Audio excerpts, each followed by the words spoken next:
Hello, today we're going to be talking about a budget CEDH deck with Tymna and Sidar as your two commanders. As you can see, it's pretty budget for, as I'm labeling a competitive commander, below $100. It's a pretty good deal, I'd say. So the reason why we're going for Tymna and Sidar is because Tymna has the keywords lifelink, and at the beginning of your post-combat main phase, you may pay X life, where X is the number of opponents that were dealt combat damage this turn. If you do, draw X cards. So the reason being is because we are wanting to draw as many cards as possible, and anyone can say that that is very, very beneficial in a competitive format, especially when your deck is budget. So we also pair that with Sidar because he has the keywords creatures your opponents control without flying or reach can't block, creatures with power 2 or less. So you can keep consistently getting through to your opponents, drawing cards, and dealing damage, and that's what you want. So this is a grind strat, and you're going to want to play Tymna as much as possible. It'll increase your chances of winning significantly. And first I'll go through the one-drop creatures that we have. Most of them are mana dorks because you want to ramp up. You always want to make a turn 1 play usually, and I mean if you can't, I mean that's fine, but I always include my mana dorks in anything green. You always need it. It helps a lot. So we got Arbor Elf, Avacyn's Pilgrim gets you that white you need for Tymna and Sidar. We got Elves of Deep Shadow, put you in that black pip. Elvish Mystic Green, Vinhorn, Land of War Elves, Quiron Ranger. It says return a forest you control to its owner's hand, untap target creature, activate only once each turn. So this is a very important combo piece into this deck. I'll explain a little bit later, but yeah, Quiron Ranger. Spire Tracer can't be blocked except by creatures with flying or reach, so that's another creature that we can keep hitting people for to get draws off of Tymna. Treetop Scout does pretty much the exact same thing. We have on our 2-drop creatures Apprentice Necromancer to get back creatures from our graveyard, but it has a downside at the beginning of your next end step, sacrifice that creature. But we're going to need that whenever I go into the combos and more in-depth things. So next we have a Deathcap Cultivator, another mana dork-ish, but it's also it's a 2/1, so it can get more damage in, and people most likely aren't going to block in competitive commander unless they have a big blocker, you know. Gyre Sage, more ramp as well. Whenever a creature you control enters the battlefield under your control, if that creature has greater power or toughness than this creature, put a +1/+1 on it. And it taps for each +1/+1 counter. Incubation Druid, it taps for any color that a land you control could produce. And if it has a +1/+1 counter on it, you can add 3 mana of that color that you could produce from your lands. Joel Rail, I think that's how you pronounce it. Whenever you draw your second card each turn, create a 2/2 green cat creature token. So once you get those draws off of Tymna, you can start consistently making cats, 2/2 cats, and start attacking out. And if you get board wiped, I mean, here's a way to rebuild right here. And then it also has a 6 mana cost mana sink with 2 green.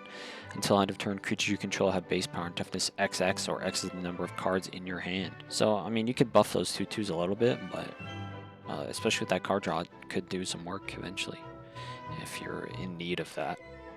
Next, we got Lotus Cobra, Landfall. Whenever a land enters the battlefield under your control, add 1 mana of any color. This goes infinite with our infinite combo in this deck. I'll explain whenever we get there. We have Alter Fate on one side, which says return target creature card from your graveyard to your hand. That can get back stuff that's destroyed, board wiped, whatever. And then it can also be played as a creature after you cast it as a sorcery. It has flying, and it can't be, well, it can't block, but you don't really have to worry about that too much in competitive commander. Priest of Titania, there's a big, huge dork right there. Produces green for each elf on the battlefield. That includes your opponents as well, so it's kind of, it's really beneficial. Scavenging Ooze, exile target card from graveyard. If it was a creature card, put a +1/+1 on it, and you gain 1 life. This will stop any graveyard strategies, any reanimation strategies, and you can just beef up your Scavenging Ooze with that. Scrib Ranger does a similar thing to Quiron Ranger, and has protection from blue on top of that, and flash. It says return a force you control to its owner's hand, untap target creature. Activate this ability only once each turn. A part of our infinite combo. Skull Prophet, another mana dork, and you can mill yourself if you want. Archon of Emeria, a really hated stacks piece that's really good in Commander. Each player can't cast more than one spell each turn. Non-basic lands your opponents control enter the battlefield tapped. This really hurts some people. Really, really hurts. And I mean, we don't have very many non-basic lands, but even then it doesn't affect us. Elvish Archdruid. Other elf creatures you control get +1/+1, buff those mana dorks, and you can swing in. And add green for each elf you control on top of that, so it's a really good big body boy mana dork right there. Eternal Witness. It says when Eternal Witness enters the battlefield, you may return target card from your graveyard to your hand. Very beneficial. Manglehorn, another good stacks piece. When it enters the battlefield, you may destroy target artifact. Artifacts your opponent's control enter the battlefield tapped. Mentor of the Meek. Whenever another creature with power 2 or less enters the battlefield under your control, you may pay 1. If you do, draw a card. We have a lot of creatures power 2 or less, like a significant amount, so you could be consistently drawing cards, and you have a mana sink right there. Reclamation Sage, basic, must-have for stopping, say, Heuristic Study, a bunch of other stuff. Smothering Tides, pretty useful. Destroys target artifact or enchantment. Skewed Swarm, one of our infinite combo pieces. Has landfall. Whenever a land enters the battlefield under your control, create a 1/1 green inside creature token. If you control 6 or more lands, create a token that's a copy of Skewed Swarm instead, so you can keep creating those swarm boys. Next is Yisan. This is our infinite combo enabler. This is a hidden Yisan Tymna Sidar deck. It says you'll pay 1 green and 2 colorless, tap it, put a verse counter on Yisan. Search your library for a creature card, converted mana cost equal to the number of verse counters on Yisan. Put it onto the battlefield, then shuffle your library. This is what will enable us. This is why we have so many return creature cards from your graveyard to your hand, shuffle your graveyard, those type of effects. This card is your bread and butter. This is how you win. If you have this in your starting hand, keep it. Unless it's just completely terrible. Karametra's Acolyte, another gigantic mana dork. Says add an amount of green to your mana pool equal to your devotion to green. We have a lot of green cards. A lot of, as you can see, a lot of green cards. So you're going to be producing a lot of green if you have this on the field. Next is Occam Adversary. A really good card. This spell costs 2 colorless less to cast if an opponent controls a green permanent, and a majority of people play green in Commander. It has Death Touch, so it's essentially unblockable, and whenever this deals combat damage to a player, draw a card. So you get a draw off of Tymna, and you get a draw off of Occam Adversary. Tymna Sabertooth. It's a 4/3, highly unblockable in most circumstances, and it says pay colorless and green. You may return another creature you control to its owner's hand. If you do, Tymna Sabertooth gains indestructible until end of turn.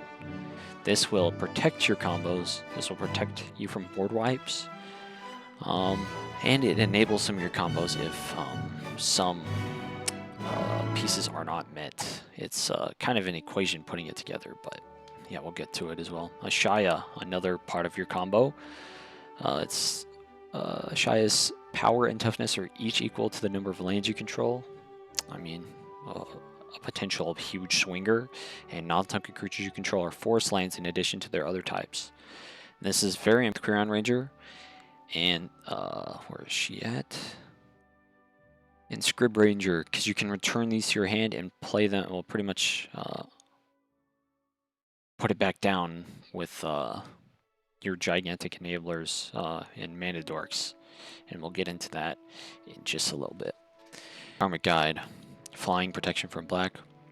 It has Echo, so at the beginning of your upkeep, if this came under your control since the beginning of your last upkeep, sacrifice it unless you pay its Echo cost. So I mean, a pinch it has that downside, but nothing too serious, pretty much. But the more important part, whenever a Karmic Guide enters the battlefield, return target creature card from your graveyard to the battlefield. So if one of your combos is gone, there you go. You grab it with this, especially off of Yisan in most instances. Next is Great Oak Guardian. Flash and Reach. Whenever it enters the battlefield, creatures target player controls get +2/+2 until end of turn. Untap them. This is your bread and butter, your final finisher in this deck. With Yisan, once you ramp up there eventually, you're going to be able to win the game right when you rip this off, pretty much. Next, we'll go into Woodland Bellower. Whenever it enters the battlefield, you may search your library for a non-legendary green creature card, convert it to make cost 3 or less, put it onto the battlefield, shuffle your library. This it will mostly use if one of your combos is in the graveyard. So in an instance where it's in your graveyard and you have Yisan on the field and you're up to that 6th level, there you go. You just put it on the field and there you go. It's enabled. It works.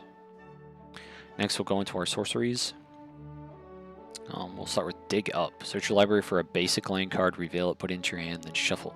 If you cast it for its cleave cost, you search your library for a card. It's essentially a demonic tutor. Pretty dang useful. Disentomb. Return target creature card from your graveyard to your hand. That's to protect from board wipes and targeted removal. Unearth.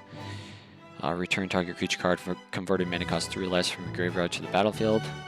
Pretty dang useful. That's a great reanimation spell. Most of our deck is 3 mana cost or less. And it has cycling in case you don't need that effect. If you need the Swarm, destroy target creature or enchantment. And, well, in opponent controls, you lose life equal to that permanent's converted mana cost. Really not a big deal, Commander. Your life total is a source. Is a life source. Is our resource. Whatever. Next is Gaia's Blessing. Target player shuffles up to 3 target cards from their graveyard into their library. Draw a card. So, I mean, if you have any combo pieces in your graveyard, there you go, another shuffle effect. And then whenever it's put into the graveyard from your library, shuffle your graveyard into your library. That's only if a mill effect happens, but maybe it'll be useful if you're milled out. Regrowth, return target card from your graveyard to your hand. Another return spell. Cultivate. Pretty much a ramp. It's only 47 cents. A great ramp spell. Search your library for 2 basic land cards. Reveal them. Put one onto the battlefield. Tapped and the other into your hand. Shuffle your library. This is to get any needed colors you need. Victimize. Choose 2 target creature cards from your graveyard. Sacrifice a creature. If you do, return those cards to the battlefield tapped. This is to maybe sack a dork that you don't care about and return 2 essential combo pieces. Vindicate. Destroy target permanent. Targeted removal. Very useful. Very useful. This is Shamanic Revelation. Draw a card for each creature you control. And you gain 4 life for each creature you control. Power 4 or greater. This is essentially just a draw spell. Be able to use it in any time you have a big board state, and if not, I don't know. It'll just sit in your hand until then, pretty much. Slaughter Pact targeted removal, very important. Destroy target non-black creature at the beginning of your next upkeep. Pay 2 colorless, 1 black. If you don't, you lose the game. Another targeted removal spell at the beginning of your next upkeep. Pay 2 colorless and black. If you don't, you lose the game. And it says destroy target non-black creature. I mean, it's a very cheap spell. No mana at the beginning. You're going to have a lot of mana used left over. You have a ton of mana dorks. This should not be a problem. Autumn's Veil Protection. Spells you control can't be countered by blue or black spells this turn, and creatures you control can't be the targets of blue or black spells. Another interaction piece. Essentially a counter spell. Fatal Push. More targeted removal. Nature's Claim. Removal for artifacts or enchantments. Swords. More targeted removal, very good. Vines. This has Kicker, and target creature can't be the target of spells or abilities your opponents control. This is a great green spell.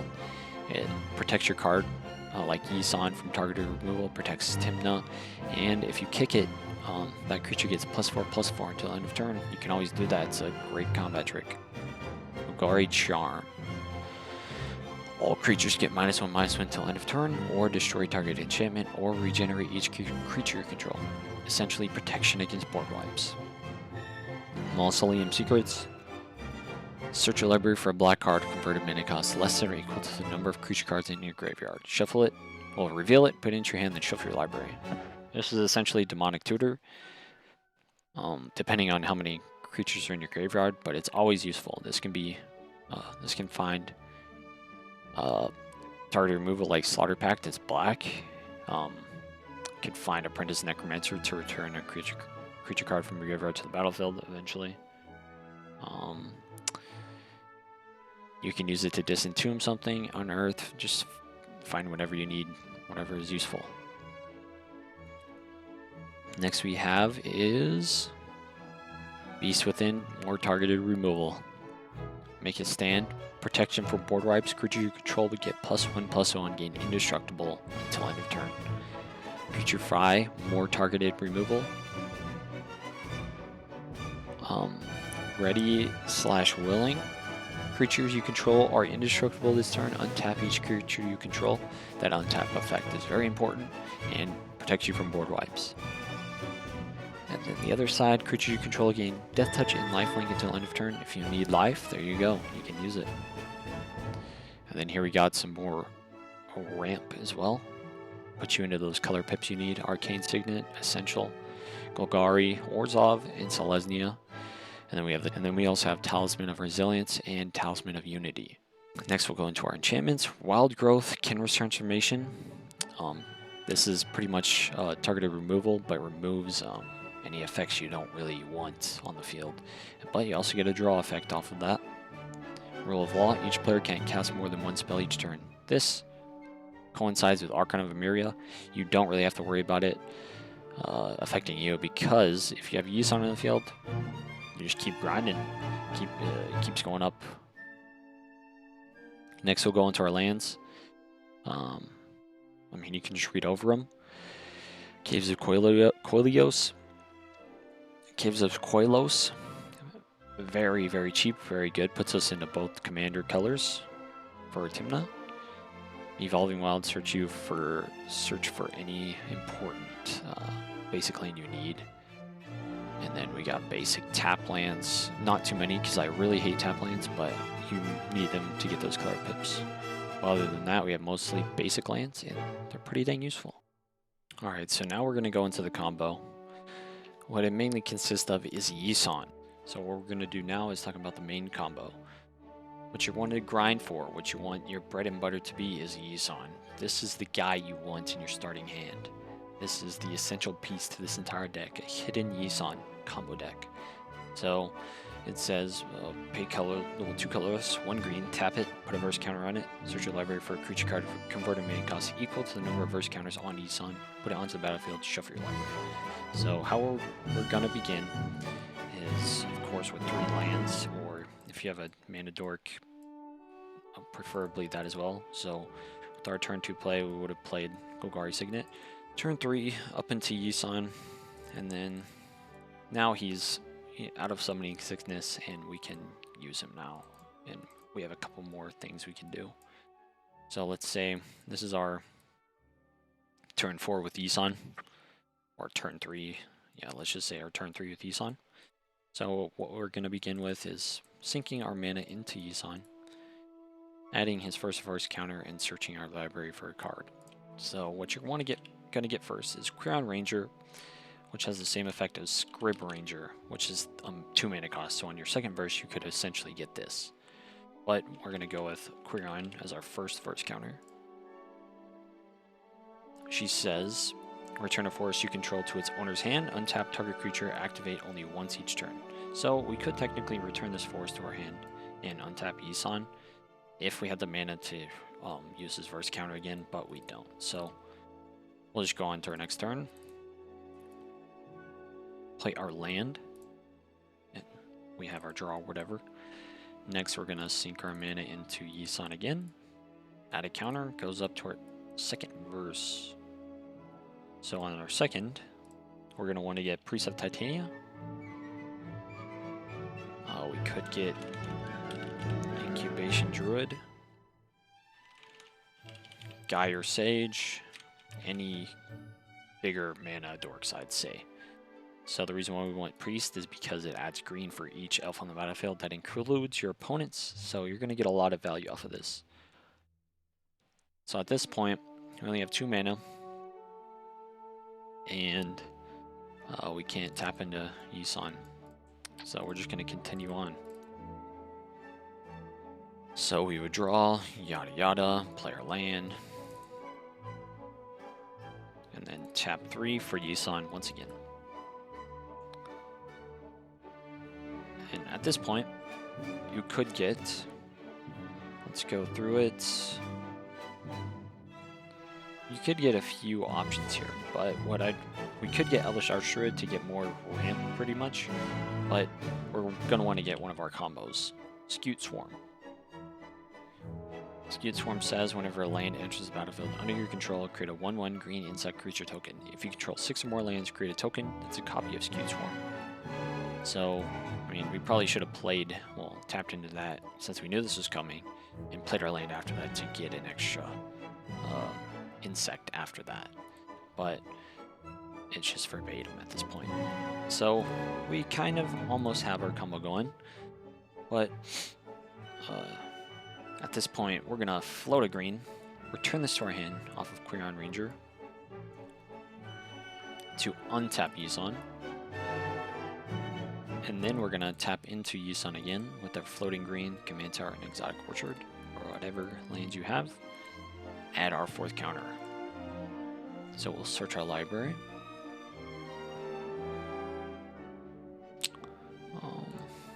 And get our 4th combo piece or enabler or protection. So Tymna is a very good enabler and protection from board wipes. So at this point, you could get Tymna, but you don't have any open mana. You could get ramp, like, let me find her. Oh, we have her right here, Karametra's Acolyte. Let me drag her out. Add an amount of green to your mana pool equal to your devotion to green. So if you need more ramp, you could essentially do that. But in most cases, you'll probably just get Tymna Sabertooth, because it's very useful, protects from board wipes if you have open mana. Yeah, I'm just making sure there's nothing else. You could get Okame Adversary if you need to, but Tymna's probably your best bet. So now we also have Priest, which can tap for 2 only, but... And so that does mean we could protect something, essentially, but at this point we're not going to, because we have no opponents. It's all figurative. So now we're going to tap, draw, play our land, get a Skewed Swarm trigger, create another Skewed Swarm, and go ahead and tap into your Yisan once again. So now, here we go. We're going to get a Shia. In most cases. If not, you get your Karmic Guide and get your Ashaya back from your graveyard and put it on the field. But we have an Ashaya now. The very important part, non-token creature you control are forest lands in addition to their other types. So all of your creatures now tap for green, but you can return Quirion Ranger to your hand and ignore the activate only once each turn on the bottom of that text. So what you would begin doing is returning Quirion Ranger to your hand, right, to untap Yisan. You're going to then tap Priest, well, or whatever lane you have, tap for green, return it to the battlefield, right? And you can do that again, return it to your hand, and untap something. But now that it's on the field, we're going to tap for Priest, add 2 green. Now we have green floating, return Quirion to our hand, use a green to play Quirion, and then untap Priest because of that effect. Return a forest you control to its owner's hand because it is a forest. So now we have infinite green mana if this continues. So tap for green, return a forest you control to its owner's hand because it's a forest because of Ashaya, which is Quirion. Play it, untap, well, untap because of the activated ability, and you're just going to keep doing that over and over and over again. And it's also a land. Whenever a land enters the battlefield under your control, create a 1/1 green insect creature token. So we're just going to create infinite 1/1s at this point, and you could win the game next turn. But we have a little trick. We're going to keep going. So we have infinite green. We're going to then add a counter to Yisan and search for our 6 mana cost creature, which is either Woodland Bellower or Great Oak Guardian. So, at this point, we have the potential ability to kill someone at this point, I would say. So when it enters the battlefield, creatures target player controls get +2/+2 until end of turn and untap them. So your Yisan's untapped again, and all your creatures get +2/+2. So all those scutes from earlier are now 3/3s. Your priest is a 3/3. Your Tymna Sabertooth's a 6/5, and your Yisan's a 5/7, whatever, 5/6.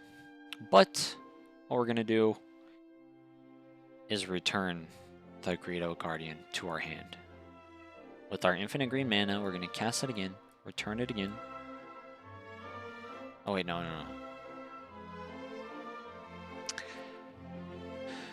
Now we're in potential win territory. So you could, we don't really have trample, no trample effects. It's kind of hard to find trample landfall effects, but we could potentially knock out an opponent. But we will 100% win next turn as long as there's no board wipe and nobody stops us. But we have access to infinite green, and we can just protect our board if anything happens with Tymna Sabertooth. So with our infinite green, we're going to sink our mana into Tymna to return a creature you control to its owner's hand, which is Great Oak Guardian. We're going to return it to our hand, cast it again with our infinite green. When it enters the battlefield, creatures target player controls get +2/+2 until end of turn. We're going to keep doing that. We're going to give our creatures infinite power and toughness until end of turn, because it's going to keep happening over and over and over and over again.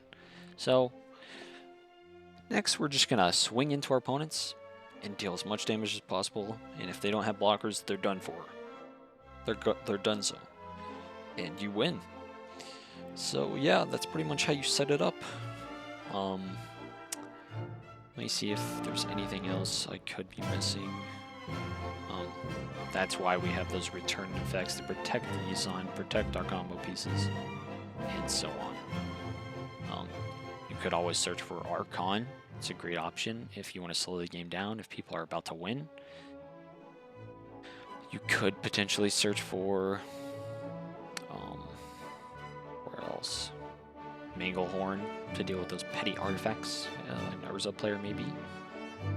And Karmic Guide, return those creatures to the battlefield. And then there's always Apprentice Necromancer. So if you have your infinite mana somehow, and you don't have Yisan and you need to enable that, you could return it to the battlefield with haste from your graveyard and start going ham, pretty much. So, yep. Thank you for tuning in to the combo creation and CEDH budget deck list. And let me know what you want to see next. Tymna's a great commander. If you don't think so, try it out yourself and you'll see the potential she has. So, yep. Have a good one and see y'all next time.